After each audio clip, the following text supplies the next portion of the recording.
আজকে বেবিকর্ন রান্না হচ্ছে বাড়িতে। এদিকে মশলা দিয়ে মাখিয়ে রাখা বেবিকর্নগুলো রেডি করে রেখেছে, আর এদিকে পেঁয়াজ লঙ্কা কুচি করে রেখে দিয়েছে।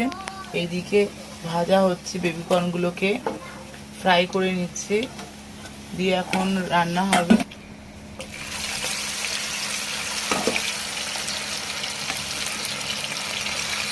এখন এগুলো ভালো করে ফ্রাই করা হবে।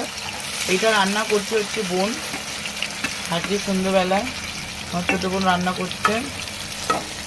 দেখা যাক রান্নাটা কেমন হবে, তোমাদের সাথে অবশ্যই জানাবো কেমন হচ্ছে রান্নাটা।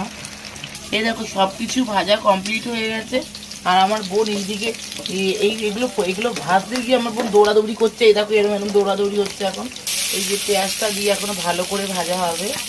জিনিস দিচ্ছি সেটা হচ্ছে মধু, ডাবরের মধু, আর হচ্ছে সস, সব রকম সসটা দেবে, যেহেতু একটু মানে গ্রেভি হবে খেতে। পরিমাণ মতো নুন দেওয়া হচ্ছে, পরিমাণ মতন চিনি দেওয়া হচ্ছে, সব কিছু দেওয়া হয়ে গেছে। এখন ভালো করে এটাকে গ্রেভিটাকে মিক্স করা হচ্ছে। আর একটু লাগবে বলে দেওয়া হলো। এগুলো দিয়ে ভালো করে নাড়াচাড়া হবে। এই ব্যাপারটাই আমি চাইছি, হালকা হালকা লাগা ব্যাপারটা হবে।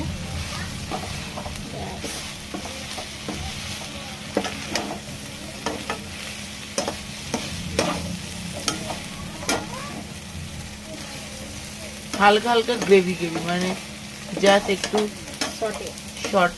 শর্টে রান্নাটা হচ্ছে। খেতেও খুব ভালো হবে, দেখেই বোঝা যাচ্ছে।